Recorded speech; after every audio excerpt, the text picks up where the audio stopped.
ಎಲ್ರಿಗೂ ನಮಸ್ಕಾರ. ಇದು ನನ್ನದೇ ಒಂದು ಕಾಡಿನ ನೆಂಟರ ಒಂದು ಪುಸ್ತಕದ ಒಂದು ಕತೆ ತಗೊಂಡು ಮಾಡಿದ್ದು. ಅಂದರೆ ಇದರ ಒಂದು ಲೈನೇ ಬರುತ್ತೆ ಕೊನೆಗೆ.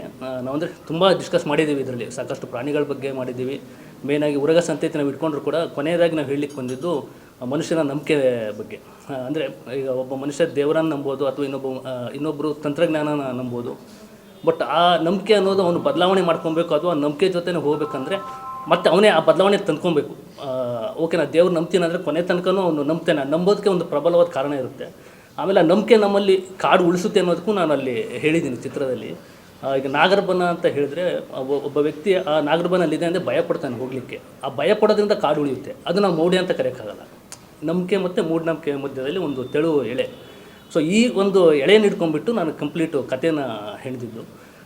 ಅಂದರೆ ಕತೆ ಹೆಣಿಬೇಕಾದ್ರೆ ಒಂದಷ್ಟು ವಿಷಯಗಳು ಸಿಕ್ತು. ಈಗ ಕೆರೆ ಹಾವುಗಳು, ನಾಗರ ಹಾವುಗಳು ಸಂಖ್ಯೆಗಳು ತುಂಬ ಕಡಿಮೆ ಆಗ್ತಿದೆ, ಕಾಳಿಂಗ ಹಾವುಗಳು ಜಾಸ್ತಿ ಆಗ್ತಿದೆ. ಸೊ ಅದು ಅವನು ತಿನ್ನುತ್ತೆ ಅಂತ ಹೇಳಿದಾಗ, ಆಮೇಲೆ ಅದ್ರ ಜೊತೆ ಮನುಷ್ಯನ ಇದ್ದ ನಂಬಿಕೆಗಳು. ಈಗ ಯಾವುದೋ ಒಂದು ನವಿಲಿನ ಹೊಟ್ಟೆ ಒಳಗೆ ಒಂದು ಹಾವು ಸಿಕ್ತು ಅಂತ ಹೇಳಿದ್ರೆ ಆ ಒಂದು ನವಿಲನ್ನ ಹೊಡೆದಿದ್ದಕ್ಕೆ ನಾಗರದೋಷ ಆಯಿತು. ಇದು ನಂಬಿಕೆ, ಮನುಷ್ಯನದ ನಂಬಿಕೆ. ಅವನಿಗೆ ನಂಬಿಕೆಯಿಂದ ಹೊರಗೆ ಬರಬೇಕಂದ್ರೆ ಮತ್ತೊಂದು ಏನೋ ಒಂದು ಘಟನೆ ಘಟಿಸಬೇಕು, ಅಥವಾ ಆ ಥರದೊಂದು ವಿಚಾರ ಮತ್ತೆ ಒಂದು ಮೈಂಡ್ ಒಳಗೆ ಹೋಗಿ ಆಗಬೇಕು. ಸೊ ಈ ವಿಚಾರನ ಇಟ್ಕೊಂಡು ಹೆಣೆದಿದ್ದ ಕತೆ. ಆಮೇಲೆ ನಾವು ವೆಸ್ಟರ್ನ್ ಘಾಟ್ಸ್ ತೊಗೊಬೇಕು. ಕಿಂಗ್ ಕೋಬ್ರಾ ಇರೋದು ನಮ್ಮ ಒಂದು ವೆಸ್ಟರ್ನ್ ಘಾಟ್ಸಲ್ಲಿ. ಆ ವೆಸ್ಟರ್ನ್ ಘಾಟ್ಸ್ ಲೊಕೇಶನ್ ಹುಡುಕ್ಲಿಕ್ಕೆ ನಾವು ಒಂದಷ್ಟು ಸಮಯಗಳನ್ನ ತೊಗೊಂಡೆ. ಬಹುಶಃ ನೋಡಿದಾಗ ಅನಿಸುತ್ತೆ, ಬಹುಶಃ ಇದೊಂದು ಕಾಡು, ಆ ಒಂದು ಆ್ಯಂಬಿಯನ್ಸ್ನ ಕಟ್ಕೊಟ್ಟಿದ್ದ ರೀತಿ, ಅದಕ್ಕೆ ನಾವು ಒಂದು 7ರಿಂದ 8 ತಿಂಗಳು ಶ್ರಮ ಇದೆ ಅದಕ್ಕೆ ಲೊಕೇಶನ್ ಹುಡುಕ್ಲಿಕ್ಕೆ. ಮತ್ತು ತಿಮ್ಮನ ಪಾತ್ರ ಪೋಷಣೆಗೆ, ಆ ಕ್ಯಾರೆಕ್ಟರೈಸೇಷನ್ನ ನಾವು ಕಟ್ಕೊಳ್ಳಿಕ್ಕೆ ಒಂದು 7-8 ತಿಂಗಳು ಬೇಕಾಯ್ತು. ಯಾಕಂದರೆ ಅವರು ಕಂಪ್ಲೀಟ್ ತಿಮ್ಮನಾಗೆ ಕನ್ವರ್ಟ್ ಆಗಬೇಕಿತ್ತು. ಅದು ಒಂದು ಖುಷಿ ಕೊಟ್ಟಿದ್ದ ವಿಚಾರ. ಆಮೇಲೆ ಸುಚೇಂದ್ರ ಪ್ರಸಾದ್ ಸರ್ ಆಗ್ಬೋದು, ಹಿತಾ ರೋಲ್ ಮಾಡಿದ್ದ ಆಶಿಕಾ ಆಗಿರ್ಬೋದು, ರಘುರಾಮ್ ಕಂಪ ಸರ್ ಆಗ್ಬೋದು, ಎಲ್ಲರೂ ಅಂದರೆ ಅಭಿನಯ ಅವರು ನಿಜ ರೂಪ ಬಿಟ್ಟು ಆ ಪಾತ್ರವಾಗಿ ಅಭಿನಯ ಮಾಡಿದ್ದಕ್ಕೆ ಅದೊಂದು ಒಳ್ಳೆಯ ಸಿನಿಮಾ ಆಯಿತು. ಈ ಸಿನಿಮಾಗಳು ಯಾಕೆ ಗೆಲ್ಲಬೇಕು, ಇಂಥ ಸಿನಿಮಾಗಳು ಅಥವಾ ಇಂಥ ಸಿನಿಮಾಗಳನ್ನ ಯಾಕೆ ನೋಡಬೇಕು ಅಂತ ಅನ್ನೋದಕ್ಕಿಂತ ನಮ್ಮ ಮಣ್ಣಿನ ಕಥೆಗಳು, ನಮ್ಮ ಒಳಗಡೆ ನಡೆಯುವಂತಹ ಕಥೆಗಳು. ನಾವು ಮಾರ್ಸ್ ಬಗ್ಗೆ ಸಿನಿಮಾ ಮಾಡ್ತೀವಿ, ಎಲ್ಲ ಇದು ಮಾಡ್ತೀವಿ. ಬಟ್ ಈಗ ನಮ್ಮ ಒಳಗಡೆ ಇರೋವಂಥ ಕಥೆಗಳು ಮತ್ತು ನಮ್ಮ ಬದಲಾವಣೆಗಳನ್ನ ನಾವು ನಮ್ಮಲ್ಲೇ ಹಂಚ್ಕೊಂಡಾಗ ಒಳ್ಳೆ ಸಿನಿಮಾಗಳಾಗ್ತವೆ. ನಾವು ಪಕ್ಕದ ರಾಜ್ಯ ಸಿನಿಮಾಗಳನ್ನು ಹೇಳ್ತೀವಿ, ನಾವು ಮಣ್ಣಿನ ಸಿನಿಮಾಗಳು, ನೇಟಿವ್ ಸಿನಿಮಾಗಳು, ಈ ಥರದ ಸಿನಿಮಾಗಳು ನಾನು ಮಾಡಿದ್ದೀನಿ ಅಂತಲ್ಲ, ಒಂದಷ್ಟು ಜನಗಳು ಮಾಡಿದಾಗ ಈಗಿನ ಒಂದು ನಮ್ಮ ಚಿತ್ರರಂಗದ ಬೆಳವಣಿಗೆ ಏನಾಗ್ತಿದೆಯಲ್ಲ, ಇದಕ್ಕೆ ಸ್ವಲ್ಪ ಹೆಲ್ಪ್ ಆಗುತ್ತೆ. ಯಾಕಂದರೆ ಈ ಥರದ ಸಿನಿಮಾಗಳು ವಾರಕ್ಕೆ 6 ಬರುತ್ತೆ. ಈ ಚಿತ್ರಗಳ ಬೆಳವಣಿಗೆ ಜಾಸ್ತಿ ಆದಂಗೂ ಆಮೇಲೆ ಇವರು ಹುಟ್ಕೊತಾರೆ, ನೋಡುಗರು ಕೂಡ ಇಂಥ ಒಂದು ಕಂಟೆಂಟ್ ನಮ್ಮಲ್ಲಿ ಬರುತ್ತೆ ಅಂತ ಹೇಳಿ. ಹಾಗಾಗಿ ಇದೇ ತಿಂಗಳು ಜೂನ್ 27ಕ್ಕೆ ಬಿಡುಗಡೆ ಆಗ್ತಿದೆ. ದಯವಿಟ್ಟು ಎಲ್ಲ ನೋಡಿ.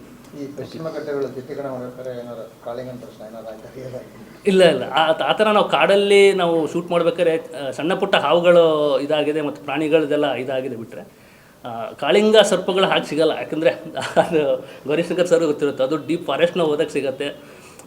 ಅದು ಇನ್ನೊಂದು ಅಧ್ಯಾಯ ಆಗಿಬಿಟ್ಟು ಹೇಳ್ತಾ ಹೋದ್ರೆ, ಅದು ಮೇಟಿಂಗ್ ಟೈಮ್ ಇದ್ದಾಗ ಮಾತ್ರ ಒಂದು ಹಾವನ್ನ ಅರಿಸ್ಕೊಂಡು ಇನ್ನೊಂದು ಹಾವು ಬರುತ್ತೆ. ಅಂಥ ಟೈಮಿಗೆ ಮಾತ್ರ ಊರು ನುಗ್ಗೋದು. ಬಿಟ್ಟರೆ ಒಂದು ಫೀಮೇಲ್ ಹಾವನ್ನ ಇನ್ನೊಂದು ಹಾವು ನೋಡ್ಕೊತ ಬಂದಾಗ, ಬೇರೆ ಟೈಮಲ್ಲಿ ಅವು ಒಂಥರ ಸೌಮ್ಯ ಜಾತಿಯ ಹಾವು. ಕಾಳಿಂಗ ನೋಡಲಿಕ್ಕೆ ಉಗ್ರವಾಗಿ ಕಂಡರೂ ಕೂಡ ಅದು ಸೌಮ್ಯ ಜಾತಿಯ ಹಾವು. ಹಾಗಾಗಿ ಕಾಳಿಂಗನ ದರ್ಶನ ಇಲ್ಲೂ ಆಗಿಲ್ಲ. ಇಲ್ಲ ಅವರು 27ಕ್ಕೆ ಬರ್ತಾರೆ. ಅವರು ಆ್ಯಕ್ಚುಲಿ ರಂಗಭೂಮಿ ಕಲಾವಿದರು ಶೃಂಗೇರಿಲಿ. ನನ್ನ ಎಂಥ ಕತೆ ಮರೆ ಅಂತ ಒಂದು 2ನೇ ಸಿನಿಮಾದಲ್ಲಿ ಒಂದು ಚಿಕ್ಕ ಪಾತ್ರ ಮಾಡಿದರು, ಭೋಜಣ್ಣ ಅಂಥೇಳಿ. ಬಟ್ ಅವ್ರು ಆ್ಯಕ್ಚುಲಿ ಹೇಳ್ಬೇಕಂದ್ರೆ ಹಾಸ್ಯ ಕಲಾವಿದರು. ಅವರನ್ನು ಈ ಒಂದು ಗಂಭೀರ ಪಾತ್ರಕ್ಕೆ ತರಬೇಕಲ್ಲ ಅಂಥೇಳಿ ಒಂದು 6 ತಿಂಗಳು ಅವ್ರಿಗೆ ಸ್ಕ್ರಿಪ್ಟ್ ಓದಿಸಿದ್ವಿ. ಒಂದು 1000 ಸರಿ ಓದಿಸಿರ್ಬೋದು. ಓದಿಸಿ ಕೊನೆಗೆ ಅವರು ಸಿಟ್ಟು ಮಾಡ್ಕೊಂಡು ಬೈಯೋ ಥರ ಆಯಿತು, ಈ ಮಕ್ಳ ಥರ ಓದಿಸ್ತಿದ್ದೀರಲ್ಲ ಅಂತ ಹೇಳಿ. ಬಟ್ ಇವತ್ತು ಕಾಣ್ತಿದೆ ಆ ಪಾತ್ರ ಕೊಟ್ಟಿದ್ದ ರೀತಿಯಲ್ಲ. ಹಾಗಾಗಿ ಖುಷಿ ಆಗುತ್ತೆ ಆ ಪಾತ್ರದ ಬಗ್ಗೆ. ಇಲ್ಲ ಮಾಡ್ತಿದ್ರು, ಬಟ್ ಈ ಸಿನಿಮಾದಲ್ಲಿ ಒಂದು ಒಳ್ಳೆ ಪಾತ್ರ ಸಿಕ್ತು ಅವರಿಗೆ. ನಾವದೇ ಹುಡುಕ್ತಾ ಇದ್ವಿ. ಒಂದು ಲ್ಯಾಂಗ್ವೇಜ್, ಅಗೇನ್ ನಮ್ಗೆ ಆ ಮಲೆನಾಡು ಲ್ಯಾಂಗ್ವೇಜ್ ಮಾತಾಡೋರು ಬೇಕು. ಆಮೇಲೆ ಅಲ್ಲಿನ ಒಂದು ಅಂದರೆ 2 ತಿಮ್ಮ ಆಗ್ಬೋದು, ವೆಂಕಟಯ್ಯ ರೋಲ್ ತೊಗೊಂಡಾಗ ನಮಗೆ ಲ್ಯಾಂಗ್ವೇಜು, ಬಾಡಿ ಲ್ಯಾಂಗ್ವೇಜು ಆ ಒಂದು ಆ್ಯಂಬಿಯನ್ಸ್ಗೆ ಸೆಟ್ ಆಗಬೇಕು ನಮಗೆ, ಮಲೆನಾಡು ಅಥವಾ ಇದಕ್ಕೆ. ಹಂಗೆ ನೋಡಿದಾಗ ನಮಗೆ ಶೃಂಗೇರಿ ರಾಮಣ್ಣ ಅವರು ಸಿಕ್ಕರು. ಅವರಿಗೆಲ್ಲ ಕಥೆಯಲ್ಲಿ ಹೇಳಾದ್ಮೇಲೆ ಆ ಪಾತ್ರನೂ ಚೆನ್ನಾಗಿ ಬಂತು. ಅಲ್ಲ, ಈಗ ಮೇನ್ ಥಿಯೇಟ್ರು ಭೂಮಿಕಾ ರಿಲೀಸ್ ಆಗ್ತಿದೆ ಮೇನ್ ಥಿಯೇಟ್ರು. ಅದು ಬಿಟ್ಟರೆ ಒಂದಷ್ಟು 14ರಿಂದ 15 ಸ್ಕ್ರೀನ್ಗಳಿದೆ. ಅದಾದ ನಂತರ ಈಗ ನಾವು ಚಿಕ್ಕಮಗಳೂರು, ಬಾಳೆಹೊನ್ನೂರು, ಶಿವಮೊಗ್ಗ ಈ ಕಡೆ ಹೋಗ್ತೀವಿ.